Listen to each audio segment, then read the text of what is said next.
பசுமை அகிலன் ப்ரொமோட்டர்ஸின் கனிவான வணக்கங்கள். நம்ம சேனலை புதுசாக பார்க்குறவங்க சப்ஸ்கிரைப் பண்ணுங்கள், மறக்காமல் பக்கத்தில் இருக்க பெல் ஐக்கானை கிளிக் பண்ணுங்கள்.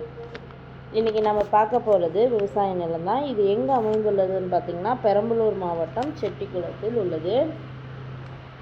நிலத்தில் பார்த்திங்கன்னா கிணறு ஃப்ரீ இபி சர்வீஸ் எதுவும் கிடையாது. மொத்த நிலம் பார்த்திங்கன்னா 25 + 15 ஏக்கர் உள்ளது. மண் பார்த்திங்கன்னா கருமண் கலந்த வண்டல் மண் நிலம். நிலத்திற்கு போக வழித்தடம் பார்த்திங்கன்னா 40 அடி அகலத்தில் பாதை உள்ளது. தார் ரோட்டிலிருந்து 100 அடி மண் பாதையில் செல்ல வேண்டும். இந்த நிலத்தோட விலை பார்த்திங்கன்னா 1 ஏக்கர் 12 லட்சம் சொல்கிறாங்க. நிலம் பிடிச்சவங்க நேரில் சென்று பேசினால் விலை சற்று குறைக்க வாய்ப்புள்ளது. இந்த நிலத்தினை பற்றிய தகவலுக்கு கீழ் இருக்கும் நம்பரை தொடர்பு கொள்ளவும். மேலும் நம்ம வீடியோ பிடிச்சவங்க லைக் பண்ணுங்கள், கமெண்ட் பண்ணுங்கள், ஃப்ரெண்ட்ஸுக்கு ஷேர் பண்ணுங்கள். நன்றி, வணக்கம்.